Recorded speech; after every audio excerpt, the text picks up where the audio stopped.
अस्सलाम वालेकुम दोस्तों, आज हम बात करेंगे पाकिस्तान और इंडिया की क्रिकेट टीमों के दरमियान उस फ़र्क की वो कौन सा डिफरेंस है जिस वजह से इंडिया की टीम का ग्राफ बहुत हाई हो चुका है और पाकिस्तान की टीम का ग्राफ बहुत नीचे से नीचे जा चुका है। इंडिया की टीम आपने देखी है आईसीसी चैंपियन ट्रॉफी 2025 के वो फाते हैं फाइनल में, किस तरह से उन्होंने न्यूजीलैंड को एक अच्छे मुकाबले के बाद शिकस्त दी है। इससे पहले भी इंडिया की टीम जो है वो लगातार 2 आईसीसी के टूर्नामेंट्स का फ़ाइनल खेल चुके हैं, जिनमें वर्ल्ड कप 2023 का फ़ाइनल वो हारे थे, हालांकि अनबीटन रहे थे उससे पहले, और T20 वर्ल्ड कप 2024 के वो फाते रहे थे, अनबीटन उन्होंने ये टूर्नामेंट जीता था रोहित शर्मा की कप्तानी में। और किस तरह इंडिया की टीम में जो है वो दिन ब दिन इम्प्रूवमेंट आ रही है और पिछले 3 साल में लगातार 3 आईसीसी के टूर्नामेंट इंडिया की टीम ने जो है वो रोहित शर्मा की कप्तानी में खेले हैं और तीनों के फाइनल खेले हैं और महज 3 टूर्नामेंट में सिर्फ एक मैच हारा है और वो मैच है 2023 के ओडीआई वर्ल्ड कप का फाइनल।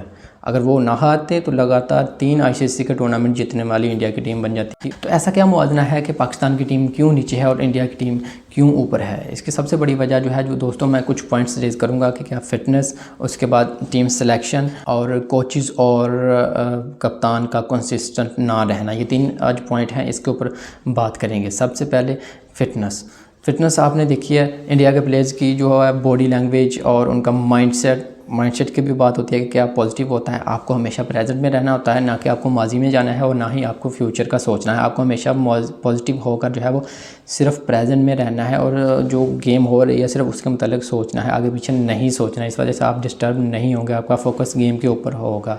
तो फिटनेस आपने देखी है जी, किस तरह की फ़िटनेस इंडियन टीम की है। आपने शुभमन गिल की फ़िटनेस देखी है, यकीनन बहुत अच्छी है, और विराट कोहली की जिस तरह की फ़िटनेस है, केएल राहुल, उसके बाद हार्दिक पांड्या बहुत अच्छी फिटनेस है उनकी, आपने देखी है कि बिल्कुल फिट हैं। फिटनेस एक ऐसा पॉइंट है जो कि आपको खेल में एक कदम आगे रखता है और दूसरी टीम के ऊपर जो है वो प्रेशर क्रिएट करने में आपको मदद करता है कि आप कितने चुस्त और चालाक हैं और कितनी तेज़ी के साथ बॉल की तरफ बढ़कर जो है वो दूसरी टीम के ऊपर अटैक करते हैं। और अगर आपकी डायरेक्ट हिट होती है या आप जल्द थ्रो फेंकते हैं तो अगली टीम को रन आउट करने से भी जो एक प्लस पॉइंट मिलता है वो दूसरी टीम के ऊपर प्रेशर क्रिएट करता है। पाकिस्तान की अगर फिटनेस देखी जाए तो बहुत सारे प्लेयर्स हैं जिनमें उनकी फ़िटनेस पहले जैसी नहीं है, हालांकि पहले उनकी फिटनेस ज़्यादा बेहतर होती थी, जिनमें आप बाबर आजम को ले लें और नसीम शाह, और इसके अलावा और भी बहुत सारे प्लेयर्स हैं जिनमें आप इमाम हक को ले सकते हैं कि क्या उनकी फ़िटनेस पहले से बेहतर है। बाबर आजम 2021 में जितना फिट थे, क्या आज उतना फिट हैं? यकीनन नहीं, उनमें थोड़ी जो है वो चेंजेस आई हैं। और नसीम शाह की फ़िटनेस जो है वो भी दिन ब दिन जो है वो हमें नज़र आ रही है कि पहले जैसी वो बरकरार रखने में नाकाम है। इसकी बड़ी वजह यह है कि आपका खाने के ऊपर कंट्रोल अगर नहीं रहता तो ये फिटनेस इसमें जो है आप अपना वेट जो है वो बढ़ा देते हैं, लेकिन आपको खाने के ऊपर कंट्रोल रखकर हमेशा डाइट वाली खुराक लेकर, क्योंकि आप पाकिस्तान को रिप्रेजेंट कर रहे हैं जनाब, आपको इन चीज़ों का ख्याल रखना पड़ेगा। तो इस वजह से आपको ये 2 कदम आगे रहना पड़ेगा। अपनी फ़िटनेस अगर आप बरकरार रखने में कामयाब होंगे तभी पाकिस्तान को जो है वो लंबे अरसे तक आप सर्व कर सकते हैं। फिटनेस एक ऐसा मुकाम है जो कि अगर आपने जो है फिटनेस अपनी बरकरार रखी है तो आपके पास एक एक्स्ट्रा पॉइंट होता है अगली टीम के ऊपर प्रेशर क्रिएट करने का। फिटनेस और फील्डिंग का अगर नाम आ गया तो इसमें एक प्लेयर जो है वो आईसीसी चैंपियन ट्रॉफी 2025 में आपने उनकी फील्डिंग देखी होगी, उसको जो है वो इग्नोर नहीं किया जा सकता। उसका नाम है न्यूजीलैंड का hard hitter batsman Glenn Phillips. इतना बड़ा बाइसेप है उसका, और जनाब किस तरह की ख़तरनाक फील्डिंग करता है।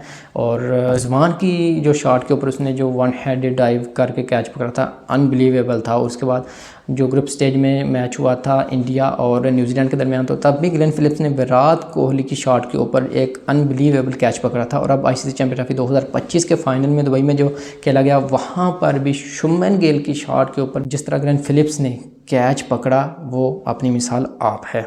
आप देख सकते हैं कि एक बंदा जो है वो अपनी फ़िटनेस लेवल को 100% रखेगा तभी वो इस तरह की एक्स्ट्रा ऑर्डिनरी परफॉर्मेंस दे सकता है, वरना आप हमेशा लेज़ी रहते हैं, आपसे रन्स लीक होते हैं, जिस वजह से दूसरी टीम के हाथ पांव खुल जाते हैं और वो ये छोटे छोटे मूवमेंट्स होते हैं, सिंगल डबल, जिसकी वजह से उनका मोमेंटम लगता है और वो एक बड़ी इनिंग्स खेलने में कामयाब हो जाते हैं। तो फिटनेस एक ऐसा पॉइंट है जिसमें पाकिस्तान टीम को जो है वो बेहतरी लाना होगी और अगर अपनी टीम का ग्राफ ऊपर लेकर जाना है तो। दूसरा जो पॉइंट है वो ये है कि पाकिस्तानी टीम का जो हेड कोच हैं या कैप्टन हैं वो कंसिस्टेंस नहीं है। आपने देखा किस तरह सरफराज को एक T20 सीरीज़ हारने के बाद कैप्टनसी से हटाया गया और बाबर आजम को लाया गया, हालांकि आपका वो उस वक्त बहुत बेहतरीन बैट्समैन था, उसको कप्तान बनाना एक अच्छा मूव नहीं था, लेकिन पाकिस्तान ने वो गलती की, आपने सबसे अच्छे बैटर को कप्तान बनाया, जिसका नुकसान आपने देख लिया कि हमारी क्रिकेट कहाँ पे पहुँच। 3-4 साल बाबर आजम को कप्तानी करने के बाद किस तरह उनको हटाया गया। शाहीन को महज सिर्फ एक सीरीज़ में कप्तान बनाने के बाद फिर से बाबर को वापस लाया गया और बाबर को कप्तानी से हटाने के बाद मोहम्मद रिजवान को कप्तान बनाया गया। मोहम्मद रिजवान को कप्तान बनाने के बाद अब सलमान अली आगा T20 इंटरनेशनल के पाकिस्तान के कैप्टन हैं और उनके साथ शादाब खान आ गए हैं। तो मुझे ये वजह समझ नहीं आती कि क्यों आप इतने एक साल के अंदर आपने कितने कप्तान बदले हैं, कितने कोचेज़ बदले हैं, तो आपका मुसलसल ये जो है वो कंसिस्ट नहीं रहना, कंसिस्टेंसी ना दिखाना आपका जो है वो आपकी गेम, आपकी क्रिकेट को बर्बाद कर रहा है। दिन ब दिन आपकी टीम नीचे से नीचे जा रही है। और हमारा जो अगला पॉइंट है वो है बिल्कुल 100% सही सिलेक्शन। जो आपकी डोमेस्टिक की क्रिकेट है उसमें आपके पास जो टैलेंट मौजूद है, जो आप उनको अच्छे तरीके से अगर ग्रूम करके ऊपर लाते हैं तो यकीनन वो आपका जो है वो एसेट आपके लिए जो कारआमद साबित हो सकते हैं। जिस तरह के डोमेस्टिक का आपका सर्किट है, यकीनन वो उस तरह की फैसिलिटीज़ तो नहीं है, उस तरह के मौके उनके पास शायद ना हो कि इंटरनेशनल मैचेज जैसे उनको वैसे मिलने चाहिए। आपने इंडिया की डोमेस्टिक का सर्किट देखा है, वहाँ से उनके प्लेयर्स आ रहे हैं, उनकी डोमेस्टिक का सर्किट बहुत मजबूत है, जिस वजह से वो आज हमारे से बहुत ऊपर है और उनके पास टैलेंट हमारे से ज़्यादा है और वो क्रिकेट में बहुत आगे इस वजह से भी जा रहे हैं कि उनके पास यंग प्लेयर्स आ रहे हैं। जैसे आपने T20 में देखा है, तिलक वर्मा है, अभिषेक शर्मा है, उससे पहले आपने शुभमन गिल को देख चुके हैं और संजू सैमसन और इस तरह के कई और नए चेहरे जो हैं आने वाले वक्त में आप देखेंगे कि किस तरह उनके डोमेस्टिक से जो वो प्लेयर्स ऊपर आ रहे हैं, चाहे उनकी लीग से आ रहे हैं, लेकिन उनका स्ट्रक्चर ये वाला जो है वो बहुत मजबूत है। पाकिस्तान को भी इस मामले में देखना होगा कि आपने सही वक्त पे सही सिलेक्शन करनी है। जिस तरह आपने देखा है कि अभी जो है वो पाकिस्तान की टीम में ICC चैंपियनशिप 2025 के स्क्वाड में फ़हीम अशरफ कहाँ से आ जाते हैं, खुशदिल शाह कहाँ से आ जाते हैं, सऊशकील एकदम से इंटर होते हैं। हालांकि 2023 के वर्ल्ड कप के बाद उनको नहीं खिलाया गया, वहाँ वो वर्ल्ड कप खेलने के बाद उनको क्यों ड्रॉप किया गया था, उनकी परफॉर्मेंस इतनी बुरी नहीं थी, पहले ड्रॉप क्यों किया गया, अब किस वजह से वो टीम में वापस आए हैं, तो ये समझना बहुत मुश्किल है पाकिस्तान की टीम के लिए। और इससे पहले 2024 के T20 वर्ल्ड कप में आप देख चुके हैं कि पाकिस्तान ने किस तरह आउट ऑफ द वे जाके जो है वो मोहम्मद आमिर और इमाद वसीम जो कि रिटायर्ड हो चुके थे, उनको रिटायरमेंट से वापस लाकर पाकिस्तान की T20 टीम में शामिल, जो कि गैर मुनासिब जो है वो एक कदम था। ऐसा नहीं करना चाहिए था, आपको यंग ब्लड खिलाना चाहिए था। शायद वो नतीजा आपका जो है वो उस टूर्नामेंट में मुख्तलिफ हो सकता। मैं ये नहीं कह रहा कि पाकिस्तान जो है वो टूर्नामेंट ही जीत जाता, लेकिन आपको इन दो प्लेयर्स को वापस लाना आपके लिए गलत साबित हुआ। आपको आज जो है वो इसका मतलब ये है कि आपके पास इतना बैकअप मौजूद ही नहीं, आपने प्लेयर्स तैयार ही नहीं किया। आपको उन प्लेयर्स के पास जाना पड़ा जो कि पाकिस्तान के लिए खेलना ही नहीं चाहते, पहले ही रिटायर हो चुके हैं। तो आपको ये जो है यंग ब्लड है, इनको ग्रूम करना है।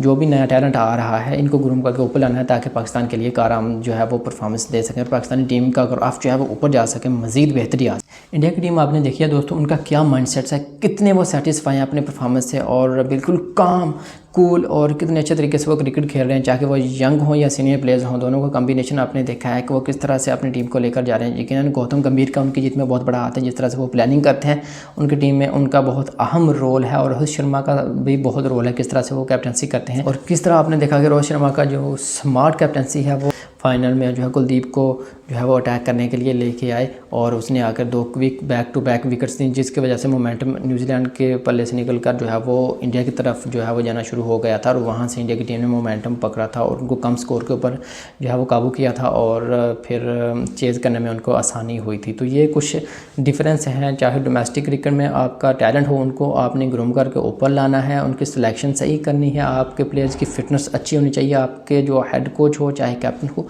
उसकी कंसिस्टेंसी होनी चाहिए। प्लेयर्स की अपनी जो है वो भी ज़िम्मेदारी होती है कि उनको भी अपना देखना होता है कि खाना पीना कम करें या डाइट खाएं या जो भी उनका प्लान होता है उस प्लान के तहत जिम करें, तो अपनी फिटनेस को बरकरार रखें। तो इन सभी पॉइंट्स को अगर देखा जाए तो फिर ही जाकर आप जो है वो अगली टीम के ऊपर अपनी फिटनेस अगर आपकी बरकरार होगी। फिटनेस का मैं इसलिए कह रहा हूँ कि ये दोस्तों आपके पास जो है वह एक एक्स्ट्रा पॉइंट होता है कि आप किस तरह जो है वो बिहेव करते हैं, आपकी बॉडी लैंग्वेज क्या रिस्पॉन्स कर रही है। अगर तो वो क्विक है, लेज़ी नहीं है, सुस्त नहीं है, तो आप जो है वो सिंगल डबल जो है इजीली नहीं देते, जिसकी वजह से आपकी थ्रो लगने की काफ़ी ज़्यादा चांसेस होते हैं। अगर आप क्विकली थ्रो करते हैं तो अगली टीम के ऊपर प्रेशर आता है जिसकी वजह से उनका मोमेंटम नहीं बनता। अगर आप लेज़ी होंगे, सिंगल डबल से उनको ईजिली देंगे दायरे में, तो वो उनका मोमेंटम बनेगा और वो आपके जो है आपके खिलाफ जो है लंबी पार्टनरशिप ले जाने में कामयाब होंगे, जिस वजह से आपके मैचेस हारने के जो है वो चांसेस काफ़ी ज़्यादा हाई हो जाते हैं।